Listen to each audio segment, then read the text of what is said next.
अदालतों में civil nature के मामला जो हैं वो साल हर साल चलते हैं। अगर एक नस्ल अपनी जायदाद के हवाले से कोई अदालत में दरखास्त लेकर जाती है तो उसका फैसला यहाँ पे अमूमी जो है तौर पे यही आता है कि उसकी अगली नस्ल में उसका फैसला आता है। पंजाब हुकूमत एक नया कानून जो है वो लेकर आई जिसको पंजाब प्रॉपर्टी प्रोटेक्शन ऑर्डिनेंस 2025 का नाम दिया गया। अव्वल तो ये एक छोटा सा आपको फर्क बता दूं कि ये ऑर्डिनेंस है, ये एक्ट नहीं है। ऑर्डिनेंस का मतलब ये है कि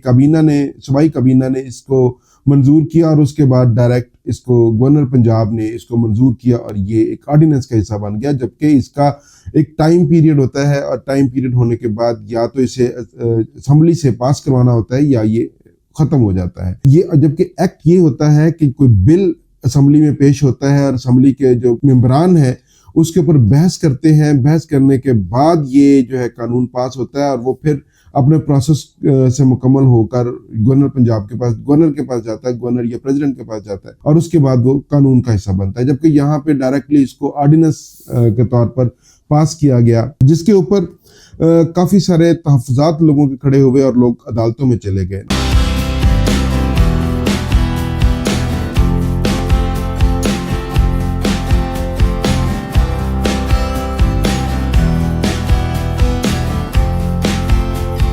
मैं हूं अदील हैदर और आप देख रहे हैं लीगल एंड इकोनॉमिक डिस्कशंस। आज हम बात कर रहे हैं नाज़रीन पंजाब में जो एक 31 अक्टूबर 2025 को एक नया कानून बना जिसका नाम प्रॉपर्टी प्रोटेक्शन ऑर्डिनेंस 2025 रखा गया। इसका मकसद ये था कि अदालतों में क्योंकि बहुत लंबे मामला चलते हैं जायदादों के, लोगों की निजी जो मलकियतें हैं, जायदादें हैं, ज़मीनें हैं, उनके मामला जो सिविल कोर्ट में वो लेके जाते हैं तो साल हर साल चलते हैं, जैसे कि मैंने अपने इंट्रो में बता चुका। और इसके ऊपर जो पंजाब हुकूमत ने काम किया, काम करने के ये कानून बहुत अच्छा है। कानून बहुत अच्छा है। हम सबसे पहले ये बता दें कि ये कानून बहुत अच्छा है। इंसाफ की जो फराहमी है वो जल्द अज जल्द होनी चाहिए। जबकि यहाँ पे ये जो कानून बना इसके ऊपर जो है एक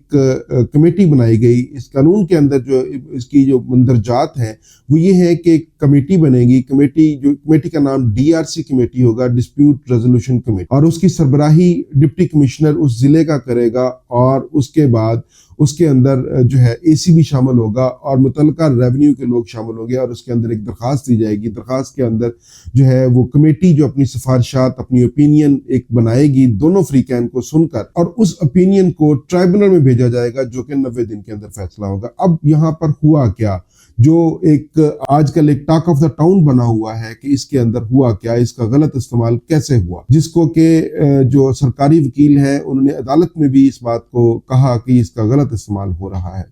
जब ये कानून बना और इसके अंदर काम शुरू हुआ और जो DRC कमेटी थी उन्होंने डायरेक्टली लोगों को कब्जे दिलवाने शुरू कर दिए, जबकि होना ये चाहिए था कि वो अपनी ओपिनियन बनाते, दोनों फ्रीकैन को सुनकर एविडेंस देखते, एविडेंस देखने के बाद ओपिनियन बनाते, ओपिनियन बना के और दोनों पार्टीज के जो ग्रीवियंसेस हैं, जो उनकी दरखास्तें हैं या जो उनके रिबटल हैं वो सुनकर एक ओपिनियन बनता। ओपिनियन को वो जो है ट्राइब्यूनल में फॉरवर्ड कर देते, रेफर कर देते और ट्राइब्यूनल उसके ऊपर 90 दिन के अंदर फैसला करता। तो अब इसके अंदर हुआ ये कि लोग हाई कोर्ट में चले गए रिट पिटिशंस लेके और 50 से जायद जो है वो रिट पिटिशंस फाइल हो गई। लाहौर हाई कोर्ट की चीफ जस्टिस मोहतरमा आलिया नीलम साहिबा ने इसके ऊपर जो है वो हियरिंग की, इसकी सुनवाई की और इसके अंदर बड़े दिलचस्प रिमार्क्स सामने आए। जबकि चीफ जस्टिस साहबा ने इसका रिकॉर्ड भी मंगवाया और चीफ सेक्रेटरी और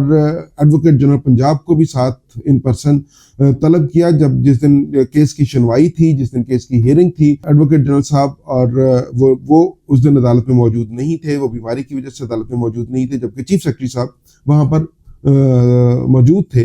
चीफ जस्टिस साहबा ने जो है चीफ सेक्रेटरी साहब से पूछा कि ये कानून क्या है, आपने इसको पढ़ा है, जबकि चीफ सेक्रेटरी साहब वहाँ पे खामोश हुए और इसके ऊपर सरकारी वकील से जो है चीफ जस्टिस जो है उन्होंने साहबा ने पूछा कि जी आप बताएं कि ये कानून क्या है। उन्होंने बताया कि ये एक दुरुस्त कानून है, ये लोगों को फौरी और जल्द इंसाफ मुहैया करने के लिए जो लोग साल हर साल से सिविल अदालतों में जो है वो के अंदर इन्वॉल्व रहते हैं, केसेस के फैसले नहीं होते, उसके ऊपर ये कानून बनाया गया है और ये बहुत अच्छा कानून है। और जब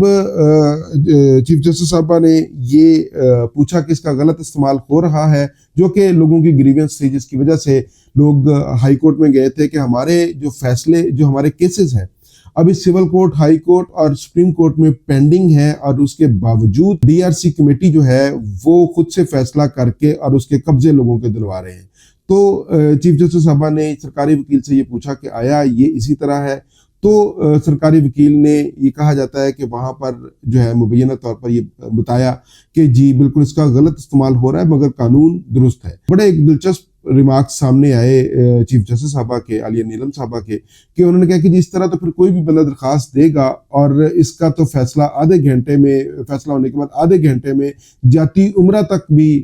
खाली हो जाएगा और उसका भी कब्जा दिलवा दिया जाएगा, जिसकी वजह से इसके अंदर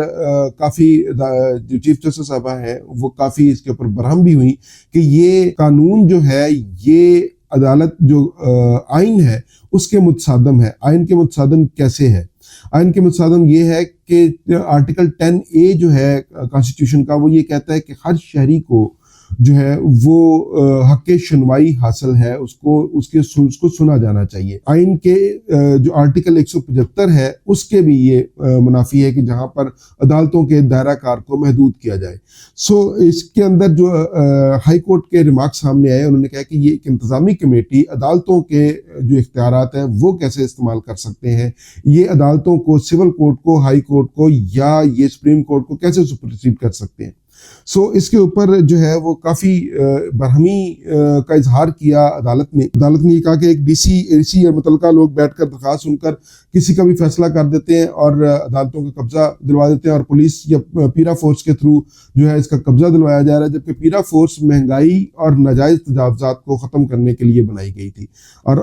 पीरा फोर्स इसके अंदर इस्तेमाल हो रही है। और जब ये चीज़ सामने आई तो अदालत ने इस कानून को, जो प्रॉपर्टी प्रोटेक्शन ऑर्डिनेंस 2025 है, उसको वक्ती तौर पर सस्पेंड कर दिया और इसके ऊपर ये हुक्म दिया कि जितने भी कब्जे आज तक दिलवाए जा चुके हैं वो तमाम के तमाम फौरी तौर पर वापस किए जाएं, और इसके ऊपर जो है फुल कोर्ट बेंच बना दिया और इसके अंदर ये ऑर्डर दिया कि जब तक फुल कोर्ट बेंच इसकी मुकम्मल तफसील के साथ इसकी हियरिंग नहीं करेगा, उसके ऊपर कोई फैसला नहीं आएगा, तब तक ये जो कानून है ये सस्पेंड रहेगा और इसके ऊपर कोई काम नहीं हो सकेगा। नाज़रीन, अभी इसकी अदालत में प्रोसीडिंग जारी है और जब इसका कोई फैसला आएगा, फुल बेंच बनेगा, जब उसका फैसला आएगा तो ही इसके ऊपर कोई ओपिनियन बनाई जा सकती है। मगर ये कानून, हम एक छोटी सी अपनी राय दे देते हैं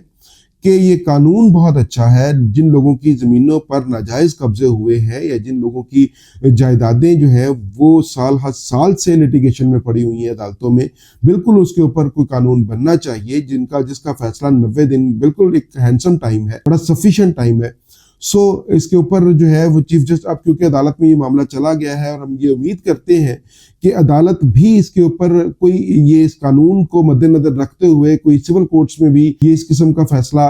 जो है वो सिविल कोर्ट्स के लिए या हाई कोर्ट्स के लिए या जितने भी पेंडिंग केसेस पड़े हुए हैं उसके ऊपर इस किस्म का फैसला शायद आ जाए कि इसका कोई टाइम फ्रेम मुकर्रर कर दिया जाए कि अदालतें जो है वो इस टाइम फ्रेम के अंदर इसका फैसला करेंगी और उसके बाद उसको अपील का हक जो है वो अपना इस्तेमाल कर सकेगा। नाज़रीन, इसके अंदर एक और भी चीज़ है कि जब ट्राइब्यूनल फैसला करेगा तो उसके अंदर हाई कोर्ट के जो अपील के इख्तियारात हैं वो भी महदूद कर दिए गए थे इस ऑर्डिनेंस के तहत, जो कि एक और वजह बनी क्योंकि ये आइन के मुतसादम हो गया, जो कि आर्टिकल, जो कॉन्स्टिट्यूशन का आर्टिकल 175 है उसके मुतसादम आ गया कि अदालतों के जो आइनी इख्तियारात हैं उनको महदूद करना। नाज़रीन, इसके ऊपर जो भी फैसला आएगा, अभी तक जो सुप्रीम कोर्ट बार है और जो पाकिस्तान बार काउंसिल है वो इस वक्त तक हाई कोर्ट की चीफ जस्टिस मोहतरमा आलिया नीलम साहबा के साथ खड़े नजर आ रहे हैं और उन्होंने इसके ऊपर उन्होंने जो इसके सस्पेंशन का फैसला दिया और इसके ऊपर जो स्टे ऑर्डर दिया है वो उससे मुतमईन नजर आते हैं और उन्होंने इस चीज़ का इजहार किया है कि ये फैसला बिल्कुल दुरुस्त आया है और पंजाब हुकूमत को कोई इख्तियार हासिल नहीं है कि एक एडमिनिस्ट्रेटिव के हाथ में अदालतों का जो दायरा इख्तियार है वो दे दे। बहरहाल अभी इसके ऊपर जो भी तफसीली फैसला आएगा उसके ऊपर हम बात करेंगे। आज के लिए इजाज़त दीजिए। अल्लाह हाफ़िज़।